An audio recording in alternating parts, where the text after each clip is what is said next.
Hello, we are live today with Andreas Wettstein on our LinkedIn Live for strategy for SMEs. And before we get started, maybe, Andreas, should we do a quick introduction?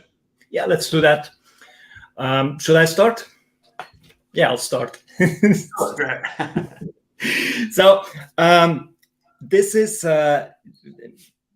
the real strategy expert. Let's put it straight here. The real strategy expert in this call is Marc, but I contacted him to do this LinkedIn Live because I really like what he does, and I need strategy. I need a good understanding of strategy for the work I do with SMEs. So I work with SMEs. I help them with overcoming obstacles of growth. So if they reach a certain plateau, then I start working with them.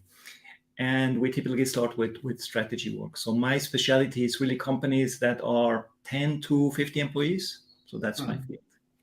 Marc, yeah, up to you. Great, thanks. Yeah, so as you said, I'm a strategy advisor. I've been doing this for some 20 years now. And I tend to work with organizations that are a little bit larger, I would say. So they kind of start with 50 and very often in its divisions, business units, country organizations, subsidiaries of larger groups, right? And so although they are part of larger groups, usually, as I said, they have a size of like 50 to maybe 2,000, 3,000 employees. A lot of them are around a couple hundred, I would say, like 200, 300 people. And so we wanted to discuss a little bit strategy and maybe also what is kind of a difference, or does it need a different type of strategy or approach to strategy when it comes to SMEs compared to corporates? And Andrea, so I mean, working with SMEs, so would you say that they need a strategy at all? Or oftentimes we hear that, oh, we don't need a strategy, or it's too complicated, we don't have time. What is your take on that? Well, my take on this is that when a company is relatively slow, they can do without a strategy. Let's say if you start going into a business, actually, I even recommend against going too much into doing strategy, because what you need when you're small is you need to have an idea, you need to have a market, and you need to have a way to deliver that market. And typically, when you're small, you can get to a certain size without having a strategy. Okay? We will have to discuss what we actually mean by strategy. But to me, an SME needs a strategy at that point where there is a risk of losing focus, when there is a risk of not using your resources correctly, and when you want to start involving more and more people into achieving a goal together. So that's the moment when it makes sense to start articulating a strategy. I would argue that entrepreneurs, when they start, they do have a strategies in their head, and that's enough. Right. Yeah. It's an implicit strategy, but at some point you need to start getting. So what's your take? No, but so I think you made an interesting comment now at the end. At the beginning, you said, well, you don't have a strategy, you don't need a strategy, but what it's really about, you don't necessarily need a kind of formal written down strategy, right? I would argue that you always have kind of a strategy. I'm a one-person business. I have a strategy. I ask myself the same kind of questions. So who should be my customers? What should I offer them, right? What are my ambitions? What do I need in terms of capabilities and to make it happen? So I think that's kind of the same logic, although I don't necessarily have it in a formal document, right? But you don't need to go to this very formal process and so. But I think it would be interesting to explore the question. Well, what is strategy? And I don't know if we could actually ask, have people leave comments to say what do you. I mean, you and I have been doing strategy for a while, and I think you agree that there are relatively different views of what strategy actually is. So maybe we should have asked that question up front before asking, do they need it? Okay. Yeah, so I agree. So if you ask 5 people, you probably get 5 different answers. Yes, and yeah. So to your invitation. So I'd like to all the participants just post a comment. So if you think about strategy in your organization, how do you define strategy, and also maybe in terms of barriers that you face when it comes to doing strategy in your organizations. Yeah. So what is strategy? I mean, there are obviously different dimensions to that. Right? So I like to think about strategy as a way to overcome your challenges and seize opportunities on your way to your ambition, right? So I talk about ambition, you can call it vision, mission, whatever. So, but you have that kind of goal that you want to move towards, and somehow you need to think about how do I get there, right? And what are the barriers? What's keeping me from reaching my ambitions, and I need to go there. Now, so that's one part of the answer, I would say. The other part of the answer is obviously more on the content, really, that you need to think about your ambitions. You need to think about who are my customers, what am I going to offer them, where will I focus, what will I not do, why should customers come to me, what is my competitive advantage in that sense, if you like, what is the value proposition, and how do I need to organize myself, what kind of resources do I need, what kind of capabilities do I need, what kind of actions do I need to, what kind of organization, processes, structures do I need to make all of that happen? So that for me is thinking about your strategy. It's interesting. I'm checking the chat here. Yeah. So the two I see are a strategy as a plan, and a strategy to achieve a goal. Also, so that's, if I look at, I have it. Where is it here? That's one of the. This was an interesting one for me when I found this, the strategy safari, where I discovered that you can have different definitions of strategy, and I think one of the most common is strategy as a plan, as to what consultants say strategy as a process. I think we talked about that also. Yeah. So I mean, the danger of that strategy as a plan is, I think that's what we see a lot in organizations, is this idea or this concept or the definition of strategy as long-range planning, right? Which exactly. Lots of organizations has kind of evolved really, or has been downgraded, you might say, into a financial budgeting exercise for the next 3 to 5 years. So it's, I mean, Roger Martin talks a lot about this. The plan is not a strategy. And even Mintzberg, I mean, you mentioned the book Strategy Safari. He wrote in, I think it was beginning of the 80s, there was an article, the rise and fall of strategic planning, where he talks about planning is not strategy. Right?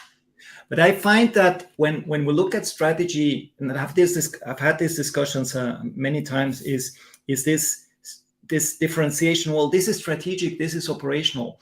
And I think this is dangerous, because then you look at strategy sort of ends at the high level, at the rough, and then everything that is sort of the, how do we put it in place? What do we actually need to do specifically? They count that, well, that's not strategy anymore. Or even you can even do it narrower when you say, okay, strategy is just a plan. So it doesn't include the goal setting, and it doesn't include the action behind it. Then you have a relatively narrow view of strategy, and then you have beautiful strategy documents, which you can see on many websites. That's our strategy, and it's an element of it. I'm not saying it's wrong, but it's just an element of it. It's just not complete, and it's not very useful.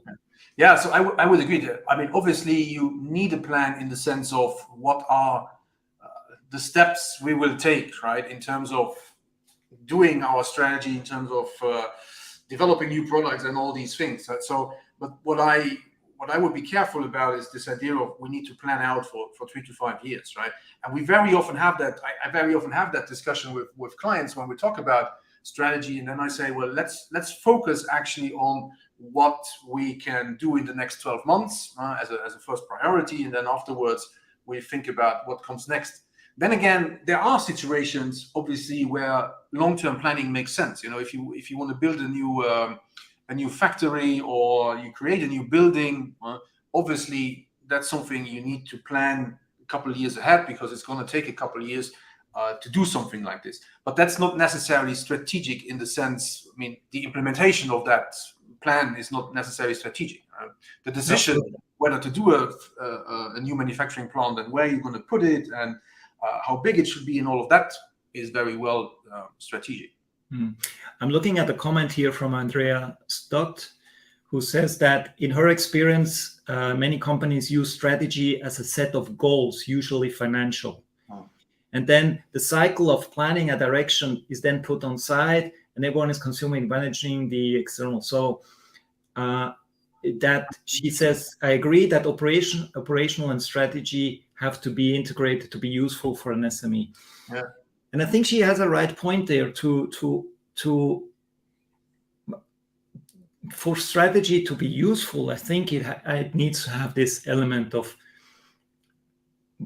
operationalizing. That's why I have this. For me, one of the discoveries of the last few years was the book by Richard Rummelt. So that the kernel of strategy, and in the kernel of strategy, he says, well, we need to have a diagnosis, which is what are our challenges. Then we need to have some element of guiding policy, which helps us make decisions. But then at the end comes coherent action. Right. In my process, I then add ambition. What's aspiration? Because I like that in the work. It's always nicer to start with aspiration than to start with challenges. Yeah. And it sets up a bit. Challenges only make sense if you want to get somewhere. Yes, exactly. Yeah, that's what I think too. Yeah, so I like Rummelt as well, and as I said, so I also tend to think about strategy as overcoming challenges or seizing opportunities. More from a pragmatic side, I would say maybe that's because I'm a consultant, but most of my clients, they come because they have a challenge that they need to solve, right? They don't necessarily. Very, very seldom somebody comes and says, I want to think about where to take my company in the next 10 or 20 years. But they come because they say, I don't grow anymore, or we have to figure out what to do in North America, or we're losing market share here, or our margins are shrinking. So they have very specific problems, right? That they yeah, from a sales perspective, I think that's when you make the sale, when people say we're stuck. Yeah. People to some extent, it's like we don't know. But let's go to the question you had on the list, or we had on the list as well. I mean, Andreas, what are the obstacles? Or we're gonna one comment. I think what Andrea said. There is an interesting element also there, where she says that the plan is kind of, or the strategy is put on one side when everybody is consumed with managing the external changing environment, right? So there is a little bit this idea of there's a gap between the strategy and what we actually do in our daily business, right? And that's also something that I hear that a lot in companies when it's about executing strategy. Well, we don't have time, right? Because we're so busy. How do you think about kind of closing this gap between obviously what you do should be your strategy, or you could even say, going back to Mintzberg, whatever you do is your strategy, and it doesn't matter what you have written somewhere else. Right? The idea of emergent strategy. Right. I had a bit of a sobering experience a few weeks ago when we did. I like to work in quarterly strategy cycles, where we say, okay, we have a 3-year perspective, and then we work in quarterly cycles, and we have the year as a check-in. But long story short, we do this quarterly cycle and we decide on a strategy, meaning objectives, obstacles, and plan of action for overcoming that obstacles in view of achieving those objectives. And everyone was good. And then I asked the team, well, tell me on a scale of 1 to 10, how confident are you that you're actually going to do what you just decided? And can you imagine what number they gave me? Not very high, I guess. Below 5. Yeah. Whoa, guys! What's wrong here? Yeah, we're coming into the busy season, and this is all very nice, but I say it's your strategy. You just came up. It's not something that I gave to you. Yeah, right. And this is an odd thing. I find that people are so almost, especially in small companies, they have this idea, we will be so busy that we will be lucky to do anything of what we've written down. And that's kind of interesting. That's something that I find is often my work is more to help them actually do what they're decided to do, and to focus on is what we're doing actually in line with what we decide? Is it aligned with our strategy in a sense of this was our idea, how we're going to what we're going to do. Focus on, right?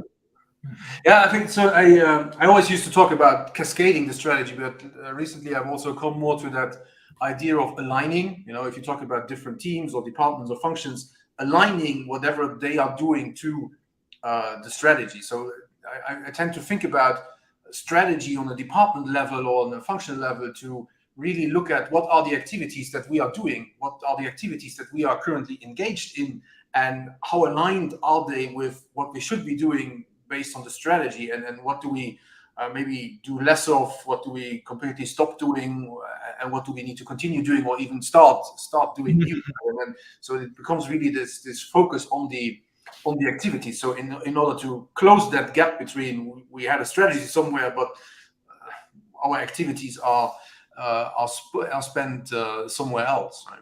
Yeah, I think you mentioned something important here in terms of we have a strategy, we're not aligned.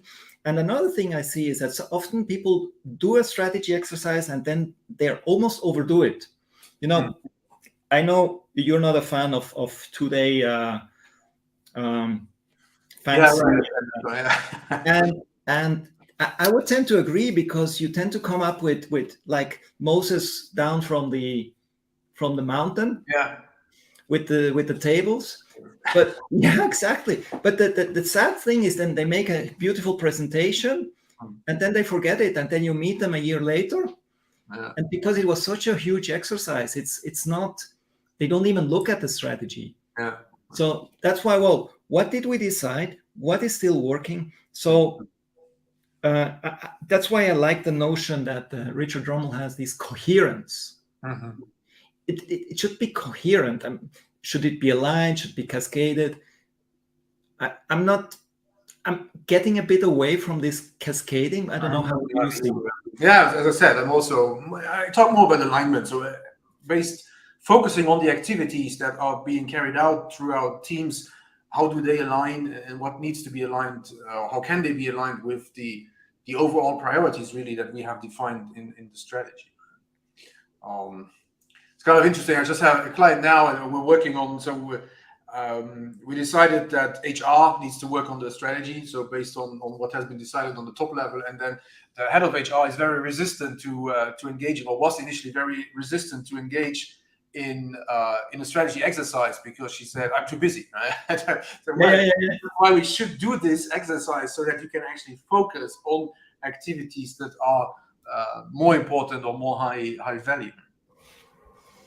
There's a comment by Marcus here. Is it important to get bottom-up input into the strategy to ensure it's achievable? So what is your take on that? I'm very much in favor, as long as you don't overdo it. No. To me, strategy is still something which is to a large extent a top-down activity. At least because you're giving direction, you're trying to plan. But by all means, I'm in favor of getting input. I'm also I like to get input, first of all, in what we consider to be the challenges. But then also, is this strategy or is this thing that we're formulating meaningful to us?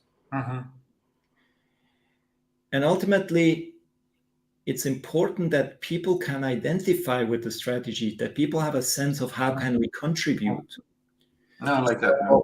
I like the idea to have some input on on challenges, not so much aspiration. I would because I think it's the role of the senior team to project where they want to move the company in the future. And if you try to do strategy by committee and involving too many people in that process, I'm just not convinced that the strategies that come out are particularly good. Yeah. With input, yeah. I don't know, how do you see it? No, I agree. When I was younger, I would always say we need to involve a lot of people. Just coming from that, systems thinking background and seeing organization as a living social organism, kind of, you need to involve. And then I remember one, it was actually an owner of at the time, I think it was like 50 people organization. And he would say, well, I'm not going to ask my 20-year-old accountant who has been with us for a month what the strategy for my company should be. Right? Mm-hmm. And I think he had a good point that you shouldn't ask. And I also learned in later exercises when we asked actually people, so what should the strategy be? I mean, it's overwhelming for most of them. You kind of put them on the spot. What should the strategy be, or what ideas do you have for ambitions and these things? But I agree that. So what I tend to do nowadays is involve relevant stakeholders at various points. So it could be employees, but it could also be partners, or it could be owners, or the board of directors, or whatever. Right? And so these key moments are to identify what are the challenges and the opportunities you see, for example, right? And then I would ask management to make a decision on, so which ones do we want to focus on and why? Why are those more important than others, right? And then once you have identified them, you can again ask people for ideas. So how would you address these challenges? Or how would you address these opportunities?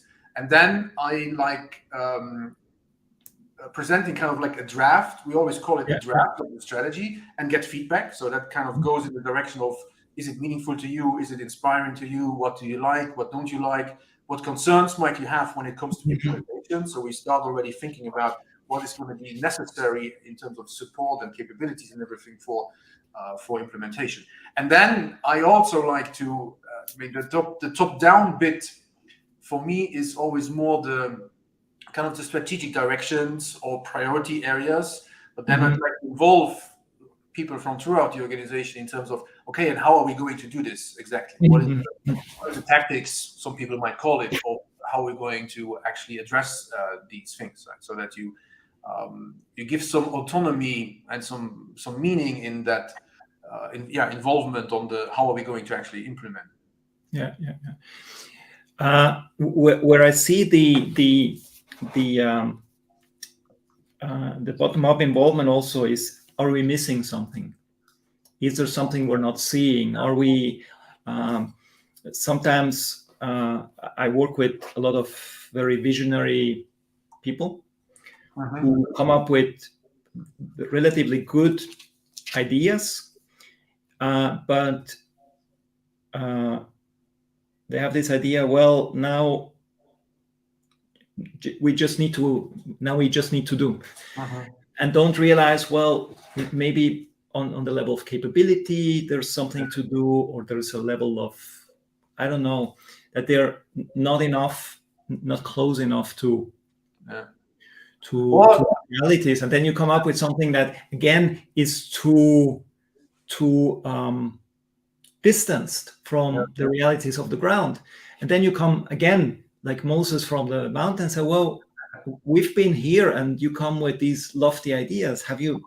Are you realizing what we're dealing with on a daily basis? Yeah, I think, it's part of being an entrepreneur. I think the personality types who become entrepreneurs or also CEOs of businesses, they tend to be more, the visionaries, maybe, and they are not so interested in all these implementation details, right? They are not interested in the detailed planning, but they are more big picture kind of thinkers, right? So I think the thinker, big picture, not so much detail. So they tend to be a bit less grounded. And I think that's also one of the reasons why often these strategy exercises are so disconnected.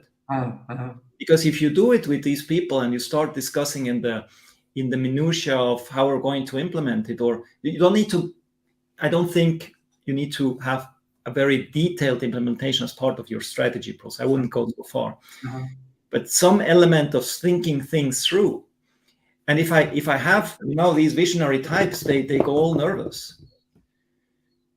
They've shared their views, and everyone should get it. And that's the other. Just yesterday, we had I had a conversation with So was a training, and then we had somebody from senior leadership going in at the end to do a kind of like a roundtable discussion. And he actually mentioned this phenomenon that so management tends to work on a strategy for a couple of months or a year, right? And then they communicate it once, and then they think everybody should have understood it and kind of go to the same reasoning that they. Yeah, absolutely. It took them really a lot of work inside and arguing, and then they have it, and people should just get it. And if they ask a question, say, well, it should be obvious, no? Yeah, right. Yeah, they haven't gone through the reasoning process. Man. When I look at the obstacles why people may not want to do strategy, I mean, we talked about why not do, especially in small companies, people, beside not having time, what are other obstacles you see?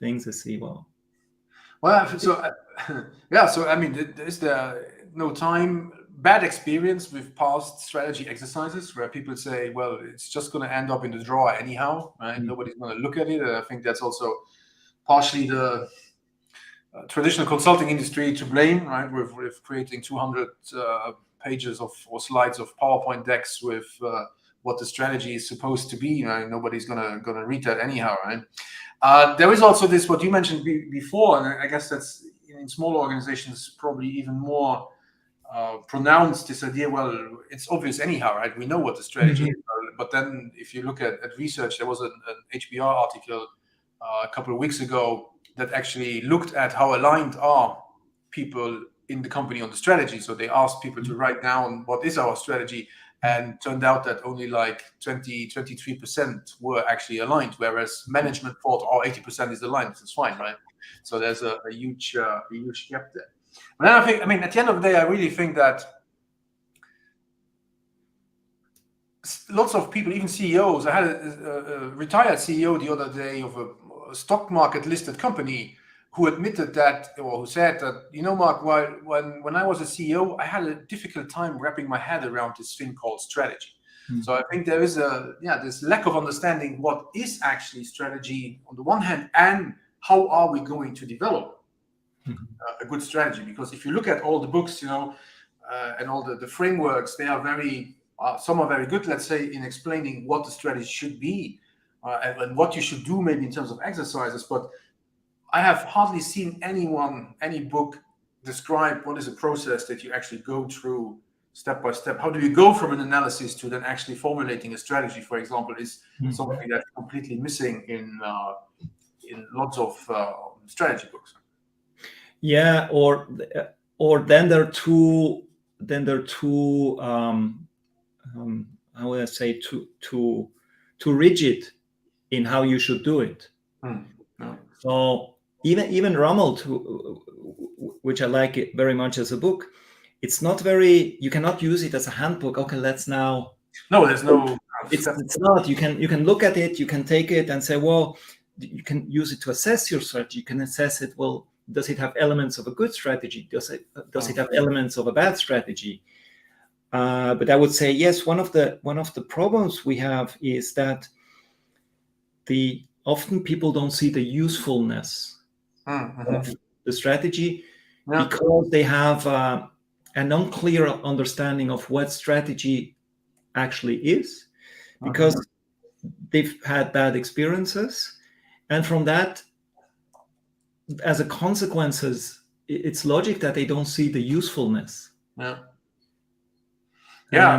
I think also the lack of usefulness is also rooted very much in this idea of, or this misconception that strategy is a lot about long-term planning, right? Especially today, where everybody says the environment is getting more turbulent. So they say, well, why should we do a strategy? Things change anyhow, right? But that's because you think about it as a plan, a long-term plan, and you don't think about it how it's going to help us solve the challenges that we are currently facing, right? Yeah. I saw one exercise which I was really shocked when one company, I mean, in today's world, had a 3-year strategy, and it was all 3 years planned from one now to thing with all the activities. What a waste of time. Yes, yes, exactly. Yeah. That's really a waste of time. And it's not only a waste of time, it's if you're going to follow that, you're actually going to be blind for 3 years because you're following your strategy. Yeah. And that's I had an interesting, and big companies have that. I give you an example from I was working for PricewaterhouseCoopers, and then I spent 1 year more with another company. You can see it in my LinkedIn, which company it is. So I was hired to build a business on supply chain consulting. Okay. So I go out to the market and but the idea was essentially to grow a consulting business in Suisse Romand, so it's French part of Switzerland. Operational consulting business, and to build a certain advisory business in a particular market. Okay. And they had this idea, it's going to be supply chain. So I go and start talking to people, meeting people and so, and they say, Andreas, look, we're good on supply chain, but innovation, that's where we would be interested. And you have interesting offering on innovation. So we'd be more interested to talk about that. Okay. So I go to my superiors and say, look, this is the situation. There's an opportunity. There's not so much an opportunity in supply chain, but there is an opportunity in innovation. What should we do? No, we hired you to do supply chain. Yeah, because that was the plan, right? Yeah, you have a plan, but your plan is, what's your plan? Is your plan to build a supply chain, or is your plan to grow the business in general in that area? So depending on how you make it, of course, if you say our plan, our strategy is to build a supply chain thing, then that's your strategy. And then also you need to be careful if you're not missing opportunities. It's like this idea of the strategy is kind of, I think it's also Mintzberg who said that in Strategy Safari, that if you you put on the blinders and you don't see what's happening. I mean, quoting Peter Drucker, is you need to be open for surprises on both sides. Yeah. You implement something, you do something, and then you see what happens. Exactly. And then you say, whoa, this did not work, but we have this positive surprise. What does it mean? And then you go back. That's why I build into strategy reviews. So we tend to do monthly strategy reviews where we look at are we actually doing what we said we do? So going back to what we discussed earlier about activities, right? And then is it leading to the results that we'd like to see or that we were hoping to see? And if not, is there anything, our assumptions not valid any longer, or are there any new insights coming up? I'm looking at the comment here. That validation. Is there a challenge that SMEs think that you can't understand their business better than them? And then since I have a family business. I have a good, so I guess that goes back to this idea of should you hire a consultant to do your strategy, right? So, and I've posted about this and done video about this in the past. So my opinion is that you should not outsource strategy work to a consultant, not to let's say a done for you consultant, where you actually hire a consultant and say, do the strategy for us.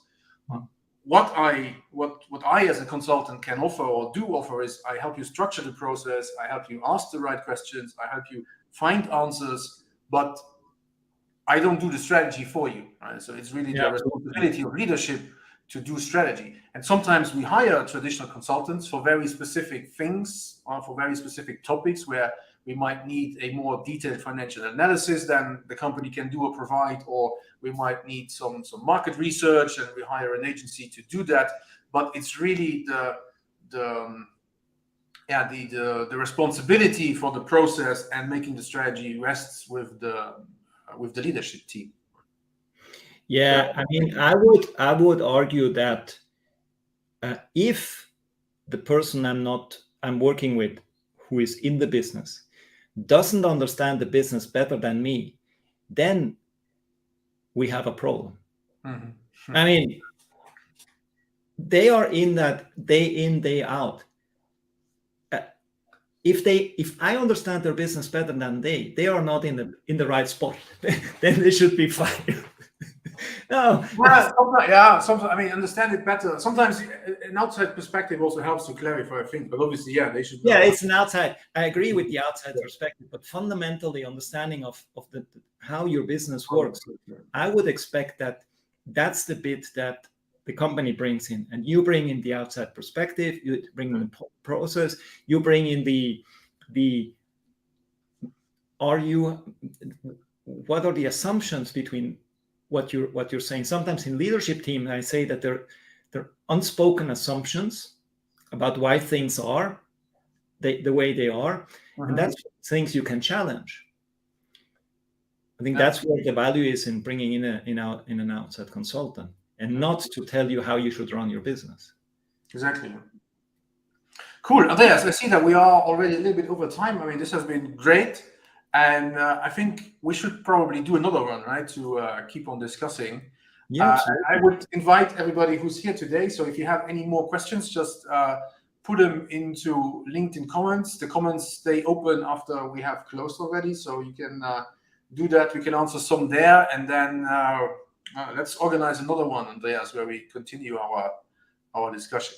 Any final word? Maybe a one sentence tip that you would give a CEO of an SME when it comes to doing strategy? A tip, I'll hand the word over to you. I need to think about it. Well, I think so. One tip. I think something that we discussed is you actually need to take the time for it, right? So even if you think it's not important, you need to make it somehow a priority, because it really depends. Your business depends on how well your business goes. Depends really on whether you have a clear, good strategy or not. Yeah, I would argue my tip would be do it, but don't overcomplicate things. And have a process. Have an idea of what you want to do. Have a process. Pick a framework. There are different frameworks out there. Do it, but don't overcomplicate it. And it's the dialogue is almost as important as the outcome. That would be sort of one of my biggest takes when it comes to strategy. Cool. Just summarized it and put it into the chat. Great. So thanks everybody for being with us today. If you have any questions, if you'd like to reach out to Andreas or myself to follow up with the conversation, just reach out here on LinkedIn. You see our profiles on the LinkedIn events, and then looking forward to seeing you in one of the next sessions. We could do that. I already have an idea of a specific topic. Cool. Thanks, Andreas. Take care. Bye. Marc, it was a pleasure.